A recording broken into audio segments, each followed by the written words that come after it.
जत्थे के सरबराह सुन लें, अब कोई डिक्टेशन नहीं चलेगी। हमें शफाफ इलेक्शन कराने हैं, कब कराने हैं ये फैसला ऐवान करेगा। असम्बली ने बिल पास करके शफाफियत की बुनियाद रख दी। पहले ही मईशत का बेड़ा गर्क है।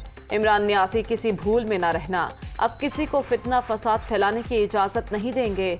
वज़ीर आज़म शहबाज शरीफ का कौमी असम्बली में खिताब, बातचीत के दरवाजे खुले रखने का ऐलान।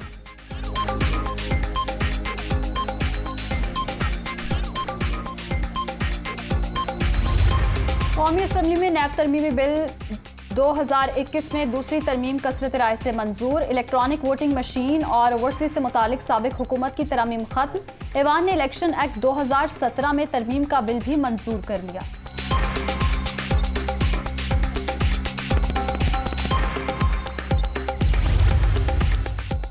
वज़ीर आला बलोचिस्तान के खिलाफ अदम एतमाद की तहरीक पेश करने के लिए मतलूबा अराकीन की हिमायत न मिल सकी। सिर्फ 11 अराकीन असम्बली ने तहरीक के हक में हाथ खड़े किए। 13 अरकान की हिमायत दरकार थी।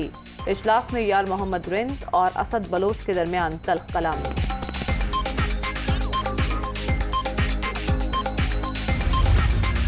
इमरान खान के खिलाफ तौहीन अदालत की हुकूमती दरखास्त मुस्तरद। अदालती कार्रवाई मफरूजों की बुनियाद पर नहीं हो सकती। पीटीआई को भी हुकूमत पर कई तहफ़्फ़ुज़ात होंगे। तोड़ फोड़ और जलाओ घिराव अफसोसनाक है। जो कुछ कल हुआ है वो आज खत्म हो चुका। हम किसी पर इल्ज़ाम लगाने के लिए नहीं बैठे। मुमकिन है इमरान खान को पैगाम दुरुस्त ना पहुंचा हो। चीफ जस्टिस उमर अता बंदयाल के रिमार्क।